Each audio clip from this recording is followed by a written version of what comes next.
Hey everybody, it's Jenna, and today I am sitting outside of Barnes & Noble because I need some help. Let's see, I'm late 30s, 38 years old maybe, and over the years I've put on a little bit of weight, as most of us have. When I was growing up, I was incredibly thin, always super thin, super active. I had to get a waiver to get into the Air Force because I didn't weigh enough. And so, yeah, I was like under 95 pounds, like all through high school. And that's not the case anymore. And granted, I've had a couple kids. I've had 2 kids. So I'm still working on losing the baby weight on that. One turns 18 in 2 weeks and the other is 12. So I think there's a grace period there, right? But I finally realized that I'm carrying some extra weight around the midsection, like an extra 50 pounds from where I was back in high school. Now, I don't want to get back to that. There's no way I can get back down to my high school weight, and it's probably not healthy. I probably wasn't super healthy then. But where I carry the weight around my midsection is not healthy either. My mom died of a heart attack when she was in her early 30s. Not from being obese or anything like that, but it's still, there's the family history there. And it's a known fact that when you carry extra fat and luggage around your midsection, you're at an hugely increased risk of heart disease, heart attacks, clogged arteries, things like that. And now for me, the funny thing is I exercise regularly, as far as I walk the dogs a lot. We've got 6 dogs. There's days that I walk up to 11 miles a day with those dogs. I'm throwing bales of hay for the goats and the horses. I'm constantly active. I'm constantly moving around. But there's not a whole lot of cardio in my life. I don't sustain a heart rate for a steady period of time, a high heart rate for steady period of time. It's more of like the spurts and then the low cardio with the walking. So I definitely need more of that cardio. But then diet is my complete and total downfall, and that's why I'm at Barnes & Noble today. I want to get some books to help me figure out. There's one by Danette May, I think. I've been kind of looking on the internet a little bit, and I'm intrigued by some of her stuff. And so I'm going to look for some of her books. My big downside is the sweets, the fats and the sweets. I eat relatively well. I have the alpha-gal allergy. I've had it for almost 4 years now. So I can't eat any red meat because I'm allergic to it. I can't do dairy now because I'm allergic to it. I can do small amounts of dairy in like baked, as long as it's cooked. Can't do cheese or anything like that, but I can do small amounts of dairy as long as it's cooked, and even then I run the risk of having an allergic reaction to it. So if I know I'm going to have dairy, a lot of times I'll take some Benadryl ahead of time to kind of circumvent that. So I eat, chicken, fish, turkey. I eat quite healthy in that area, but the alpha-gal allergy doesn't have anything to do with just plain white sugar. I could eat a cup of plain white sugar and be totally good and be quite happy, actually. I love sugar. I absolutely love sugar. It's February 1st. I was going to start this whole body change, diet change, exercise change, just life change in January, but we had too many Christmas goodies left over, and so yeah, I wasn't ready then.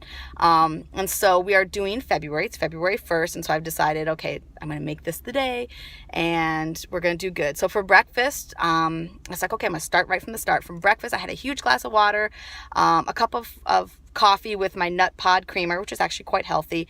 And I didn't put any sugar in it. And usually I put about, not even kidding, two tablespoons of sugar in my coffee in the morning. So totally not good. I get that. So I didn't put sugar in it. And I didn't really like my cup of coffee. So we're gonna have to figure something out to do there. So if anybody has any ideas on how you can make your coffee taste sweet without adding refined sugar, I would love that. Get me in on that. Get me on board. So I had my coffee because I can't live without coffee. I can, but I would be an angry person and not fun to be around. So I had my coffee, and then I did my usual breakfast. And actually, like I said, I eat decently well. So I had 2 eggs, cooked, just fried in some olive oil, just hard cooked in some olive oil with bread, and then avocado slices in a huge glass of water. So that's a typical breakfast for me, and that was great. Loved it. And so then I got in the van to come to Barnes & Noble, and I hit my finger. You can see last night, where is it? Last night I grated my finger See, that hurt. That was ouchy. Grated my finger when I was grating cheese. And I think in a cooking video I tell people, be careful of your knuckles when you're grating cheese. And I totally did it last night. Totally got my knuckle. That hurt. So I bumped it on something when I got in the van on the way to Barnes & Noble today. I bumped it on something and started bleeding. And so I was digging through my purse for Kleenex to put on my bleeding thumb. And I saw a pack of Bubble Yum gum. And I was like, oh, I would totally like a piece of Bubble Yum gum. Well, let me tell you. Hold on. Let me get the package. All right. Bubble Yum gum. So I cheated already on this whole life change thing. I cheated within about, 10 minutes of getting in the vehicle. I cheated. You want to know how much sugar is in one piece of Bubble Yum gum?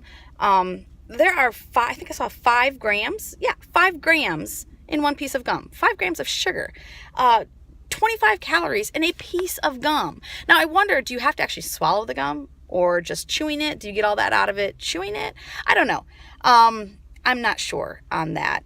But already, I probably shouldn't have done that piece of gum. I didn't swallow it, though, because doesn't gum stay in your stomach for 7 years? That's a lie, by the way.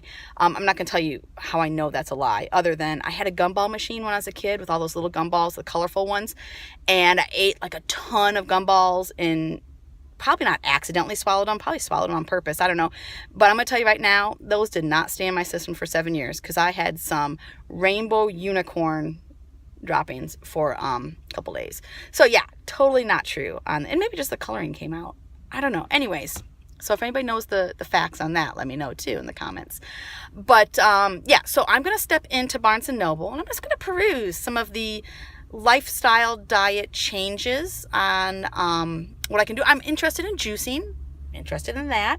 I have a texture issue. I don't like real chunky things and I don't like foods touching. So the juicing is going to be kind of for me, but I'm going to try it. I'm going to try it because I think that's a good way to see, I don't feel full. When I'm at home, I snack. I'm a grazer. I'm an epic, awesome grazer, but I graze on cruddy things. Like I graze on, I could graze on apples. I could graze on grapes. I could graze on carrots like my son does. My son eats cucumbers till they're coming out of his ears. He'll devour an entire honeydew melon, goes through pounds of carrots. My youngest son is amazing with eating his vegetables. Not a huge fan on fruits, but some fruits and tons of vegetables.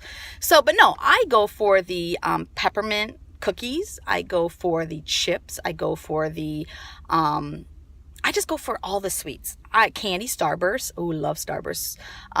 Just all the horrible sweets that are packing on the pounds on me.